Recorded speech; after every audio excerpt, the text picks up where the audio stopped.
Welcome to UPSC universe. So ఈ సెషన్లో last Saturday నుంచి ఈ సాటర్డే మధ్య జరిగిన sports and persons in news సంబంధించిన ఇష్యూస్ని చూద్దాం. సో ముందుగా స్పోర్ట్స్ ఇష్యూలో భాగంగా మనకు రానున్న 5 సంవత్సరాలలో ఐపీఎల్ అంటే ఇండియన్ ప్రీమియర్ లీగ్, సో ఈ క్రీడా పోటీల నిర్వహణ ఆర్డర్ను టాటా సంస్థ చేజిక్కించుకుంది. సో ఈ సంవత్సరము ఒక సంస్థగా టాటా గ్రూప్ చాలా సందర్భాల్లో వార్తల్లోకి వచ్చింది. ఫర్ ఎగ్జాంపుల్, భారతదేశంలో ఐఫోన్ తయారీల పరిశ్రమను మొట్టమొదలుగా టాటా గ్రూపే ప్రారంభించనుంది. టాటా గ్రూప్కు ప్రస్తుతం సారథ్యం వహిస్తున్న చంద్రశేఖరన్, ఆయన ఫ్రాన్స్ నుంచి అత్యున్నత పౌర పురస్కారాన్ని పొందారు. అదేవిధంగా టాటా సంస్థలకు చెందిన గతంలో టాటాకు సారథ్యం వహించిన రతన్ టాటా ఆస్ట్రేలియా నుంచి గౌరవ పురస్కారాన్ని పొందినారు. అండ్ ఈ విధంగా చాలా అంశాల రీత్యా మనకు టాటా సంస్థ అనేది ఈ సంవత్సరం వార్తల్లో ఉంది. తాజాగా క్రీడా అంశాల రీత్యా కూడా వార్తల్లో ఉంది. 2024 నుంచి 2028 వరకు సో ఐపీఎల్ సంబంధించిన స్పాన్సర్షిప్ టైటిల్ని చేజిక్కించుకుంది. సో ఈ విధంగా క్రీడలకు సంబంధించిన ఇది మొదటి అంశము. నెక్స్ట్, భారతదేశంలో మొదటిసారిగా డయ్యూలో, సో కేంద్ర పాలిత ప్రాంతమైన డయ్యూలో బీచ్ గేమ్స్ అనేవి ప్రారంభమైనాయి. సో మరి ఈ బీచ్ గేమ్స్ అనేవి జనవరి 5 నుంచి 11 వరకు మనకు కొనసాగినాయి. మరి ఈ క్రీడా పోటీల్లో అగ్రస్థానంలో నిలిచిన రాష్ట్రం ఏది అని అంటే మధ్యప్రదేశ్ రాష్ట్రము. సో మధ్యప్రదేశ్ రాష్ట్రం అగ్రస్థానంలో ఉంది. సో మొత్తం ఆ రాష్ట్రం 18 పతకాలు సాధించింది. ఇందులో 7 గోల్డ్ ఉన్నాయన్నమాట. సో మనకేమంటారు, భారతదేశంలో తొలిసారిగా నిర్వహించిన బీచ్ క్రీడా పోటీల్లో అగ్రస్థానంలో నిలబడిన రాష్ట్రం ఏదని అడుగుతాడు. మధ్యప్రదేశ్ రాష్ట్రం మనకు అగ్రస్థానంలో ఉన్నది. అండ్ నెక్స్ట్, ప్రజ్ఞానంద, సో అందరికి తెలిసిందే, చెస్ క్రీడాకారుడు. సో ఇప్పుడు ఈయన విశ్వనాథన్ ఆనంద్ను మించి ర్యాంకును సంపాదించారు. సో రమేష్ బాబు ప్రజ్ఞానంద, ఈయన వరల్డ్ ఛాంపియన్ అయిన డింగ్ లెరెన్ను ఓడించారు. ఏ ఈవెంట్లో అంటే China 2024 Tata steel chess tournament. చూడండి, మళ్ళీ ఒకసారి టాటా సంస్థ మనకు వార్తల్లోకి వచ్చింది. సో టాటా స్టీల్ చెస్ టోర్నమెంట్లో రమేష్ బాబు ప్రజ్ఞానంద విజయం సాధించారు. ఎవరిని ఓడించారంటే డింగ్ లెరెన్. సో ఈ విజయంతో ఆయన ఎక్కువ పాయింట్లు సంపాదించినారు. సో ఫిడే రేటింగ్స్ ప్రకారము ఈయనకు 2748.3 2748.3 పాయింట్లు వస్తే, మరి విశ్వనాథన్ ఆనంద్ 2748లోనే ఉన్నారు. అంటే జస్ట్ 0.3 తేడాలో విశ్వనాథన్ ఆనంద్ని తొలిసారిగా అధిగమించినాడు అనమాట. సో ఆ విధంగా మనకి ఇంకా ఏమడగవచ్చు అంటే రమేష్ బాబు ప్రజ్ఞానంద ఏ క్రీడతో ముడిపడి ఉన్నారు, ఆ విధంగా కూడా ప్రశ్నలు వచ్చే అవకాశము ఉంది. రైట్. అండ్ నెక్స్ట్, అపాయింట్మెంట్ చూస్తే, సో మనకి యాక్చువల్గా ఏంటంటే ఈ వారంలో పొంగల్ హాలిడేస్ ఎక్కువగా రావడం మూలంగా ఈ అపాయింట్మెంట్స్ కానీ అవార్డ్స్ పెద్దగా ఉండవు. సో ఉన్నవన్నీ కూడా మీకు అందిస్తూ ఉన్నాం. రైట్. సో స్యూ రెడ్ఫెన్, సో చాలా ఇంపార్టెంట్ మహిళ ఈమె. సో సూ రెడ్ఫెన్ ఇటీవలి కాలంలో వార్తల్లో ఉన్నారు. వీరు ఏ దేశానికి చెందినవారు? సో అట్లా క్వశ్చన్స్ అడుగుతారు. వీరు యూకే, ఇంగ్లాండ్కు చెందినవారు. యూకే అనుకోవచ్చు, ఇంగ్లాండ్ అనుకోవచ్చు. సో ఐసీసీ అంతర్జాతీయ క్రీడా పోటీల్లో మొట్టమొదటి న్యూట్రల్ ఫీమేల్ ఎంపైర్. సో మహిళా ఎంపైర్లలో న్యూట్రల్ ఎంపైర్గా ఈమె ఒక గంటను దక్కించుకున్నారు. అసలు న్యూట్రల్ ఎంపైర్ అంటే ఏంటి అంటే, తన దేశానికి సంబంధం లేకుండా వేరే దేశాలు ఆడుతున్నప్పుడు ఎంపైరింగ్ చేయడం, లేదా ఇంటర్నేషనల్ టోర్నమెంట్స్లలో ఎంపైరింగ్ చేయడం న్యూట్రల్ అన్నమాట. సో ఆ విధంగా తటస్థపరమైన ఎంపైర్గా ఆమె ఒక బైలేటర్స్, అంటే మనకు సే ఎగ్జాంపుల్ ఇండియా శ్రీలంక ఆడుతుంటే అందులో వీరు ఎంపైర్గా ఉంటారు.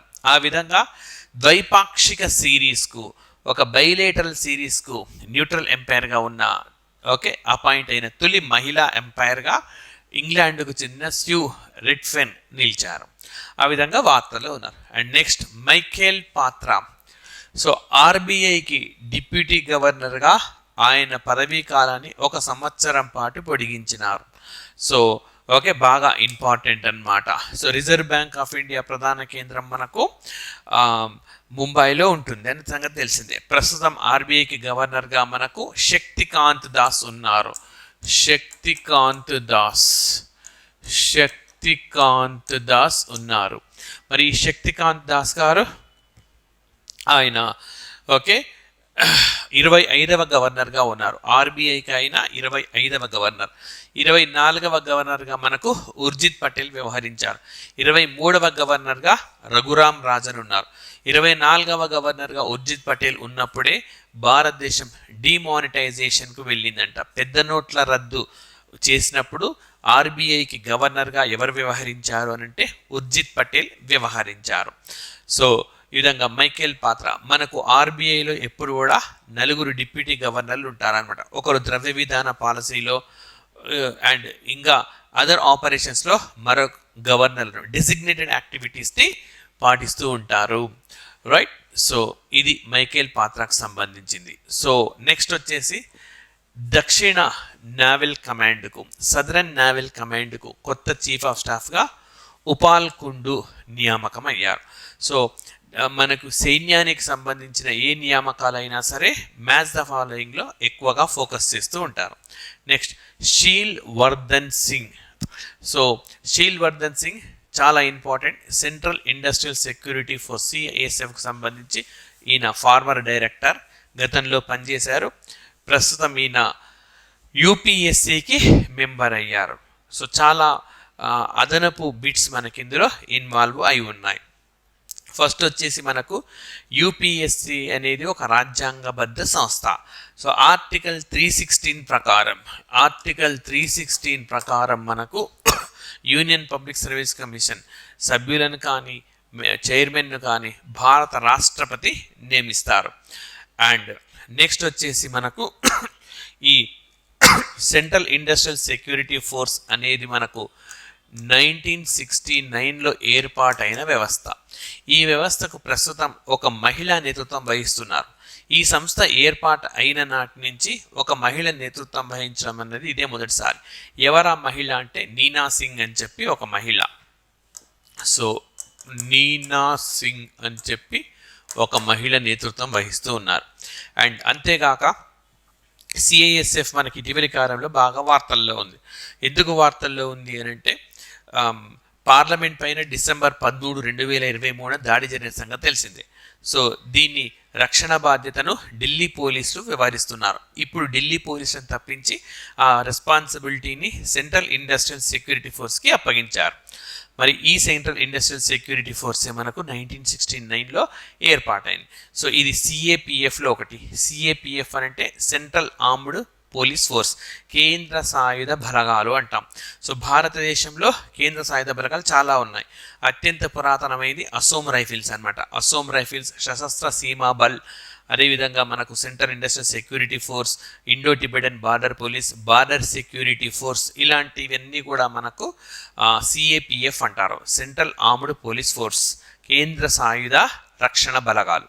సో మరి ఇది ఏర్పాటైన సంవత్సరం, సిఐఎస్ఎఫ్ ఏర్పాటైన సంవత్సరంలో చాలా ఈవెంట్స్ జరిగినాయి.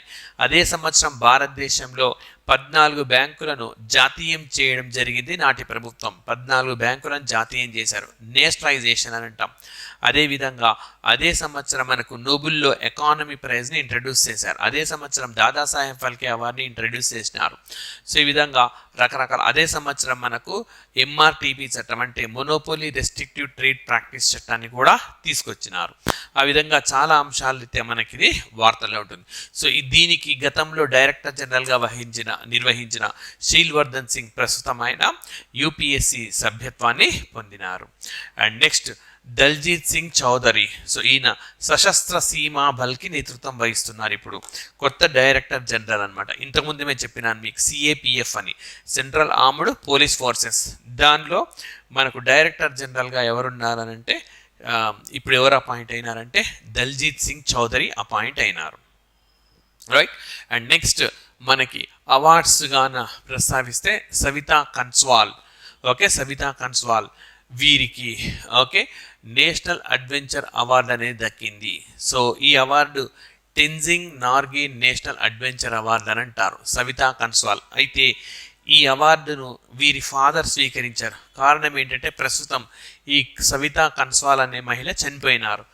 పర్వతారోహకురాలు అనమాట, అత్యంత సాహసోపేత పర్వతారోహకురాలు ఆమె. సో అయితే పర్వతారోహణలో భాగంగా ఉన్నప్పుడే అవలాంచి అని అంటే మనకు హిమపాతం ఒక్కసారిగా విరుచుకుపడడం వల్ల ఆ ప్రమాదంలో చనిపోయినారు. సో అయినప్పటికీ ఆమెకి ఈ అవార్డును ప్రకటించినారు. సో ఆమె స్థానంలో ఈ అవార్డును వారి ఫాదర్ అందుకున్నారు. రైట్, నెక్స్ట్ అబిచ్యువరీ అంటే మృతులకు సంబంధించింది. ప్రభా ఆత్రే, సో చాలా ముఖ్యమైన వ్యక్తి. ఈమెకు ఈ 3 పద్మ అవార్డులు కూడా ఆల్రెడీ దక్కినాయి. సో పద్మశ్రీ, పద్మభూషణ్, పద్మవిభూషణ్ అవార్డును కూడా ఈమె పొందారు. మరి ఈమె ఓకే ఎందులో నిష్ణాతురాలు అంటే Kirana Gharana of Hindustani classical music. So Hindustani సాంప్రదాయ సంగీతంలో కిరణ ఘరానా అనే ఒక విభాగంలో ఆమె నైపుణ్యం ఉన్న వ్యక్తి. సో ఆమె అనారోగ్యం రీత్యా చనిపోయినారు. అయితే క్వశ్చన్ ఏమడుగుతారంటే ఇటీవలే ప్రభా ఆత్రే మృతి చెందారు, వారు ఏ రంగంతో ముడిపడి ఉన్నారు? Okay, she associated with which of the following అని చెప్పి మనకు క్వశ్చన్స్ అడిగే అవకాశం ఉంది. సో ఓకే ఈ వీక్కు సంబంధించిన sports and persons in news సంబంధించిన ఇష్యూస్. సో మరొక ఇష్యూస్లో నెక్స్ట్ సెషన్లో కలుద్దాం. So thank you very much.